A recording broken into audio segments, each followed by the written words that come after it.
പ്രസിദ്ധമായ ആലൂർ ചാമുണ്ഡിക്കാവ് പൂരം നാളെ ആഘോഷിക്കും. ഇതിന്റെ ഒരുക്കങ്ങൾ പൂർത്തിയായി. തൃത്താല ആലൂർ ചാമുണ്ഡിക്കാവ് ബോധിക്ഷേത്രത്തിലെ പൂരമഹോത്സവം നാളെ വിപുലമായ പരിപാടികളോടെ ആഘോഷിക്കും. രാവിലെ തിറ കാവ് കയറുന്നതോടെ പൂരാഘോഷത്തിന് തുടക്കം കുറിക്കും.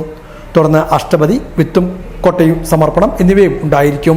വൈകിട്ട് പള്ളിക്കുളങ്ങര അയ്യപ്പക്ഷേത്രത്തിൽ നിന്നും ദേവസ്വം പകൽപ്പൂരം എഴുന്നള്ളിപ്പ് ആരംഭിക്കും. മധ്യകേരളത്തിലെ തലയെടുപ്പിൽ പ്രസിദ്ധരായ 3 ഗജവീരന്മാർ എഴുന്നള്ളിപ്പിൽ അണിനിരക്കും. പഞ്ചവാദ്യ വിദഗ്ധരായ വൈക്കം ചന്ദ്രന്മാരാർ, കൈലിയാട് മണികണ്ഠൻ, കോങ്ങാട് രാധാകൃഷ്ണൻ എന്നിവരുടെ പഞ്ചവാദ്യം, ആലിക്കര മണികണ്ഠന്റെ നേതൃത്വത്തിലുള്ള മേളം എന്നിവയും പൂരപ്രേമികൾക്ക് ആവേശം പകരും. തിറ, പൂതൻ, കരിങ്കാളി തുടങ്ങിയ അനുഷ്ഠാന കലകളും ക്ഷേത്രത്തിലെത്തും.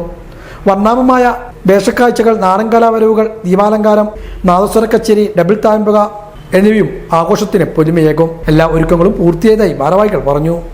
ഈ നാട്ടിലെ ഒരു മതസൗഹാർദ്ദത്തിന്റെ വിവിധ വീടുകളിൽ ജാതിപത ഭേദമന്യേ എല്ലാ വീടുകളിലും ജനങ്ങളെത്തും.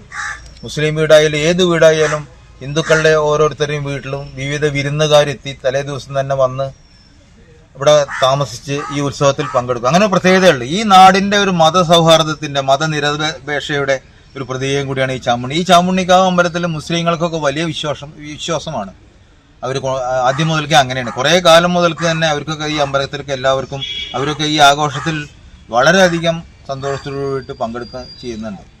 പിന്നെ ഈ പൂരത്തിന്റെ ഒരു പ്രധാനപ്പെട്ട ഒരു പരിപാടി എന്ന് പറഞ്ഞാൽ ഈ ക്ഷേത്ര ഗോപുരത്തിന്റെ തൊട്ട് മുമ്പിൽ ഒരു ബഹുവർണ്ണ വൈദ്യുതി അലങ്കാര പന്തൽ, പിന്നെ വേറെ മേളങ്ങൾ, മറ്റുള്ള വാദ്യഘോഷങ്ങളൊക്കെ രാവിലെ ഉണ്ടായിരിക്കും. അത് കഴിഞ്ഞ് ഉച്ചയ്ക്ക് എഴുന്നള്ളിപ്പാണ്.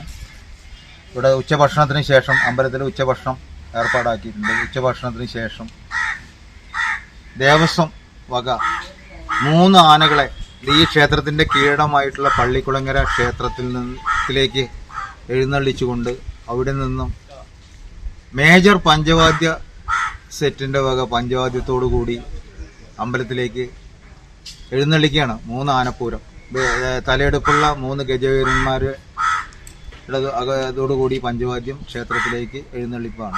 അത് വിവിധ സ്ഥലങ്ങളിൽ 2-3-4 പോയിന്റിൽ നിർത്തി വൈകിട്ട് ഒരു 6:15 മണിയാകുമ്പോഴേക്കും നമ്മുടെ ക്ഷേത്ര സന്നിധിയിലെത്തി. ഇവിടെയാണ് അതിന്റെ പഞ്ചവാദ്യം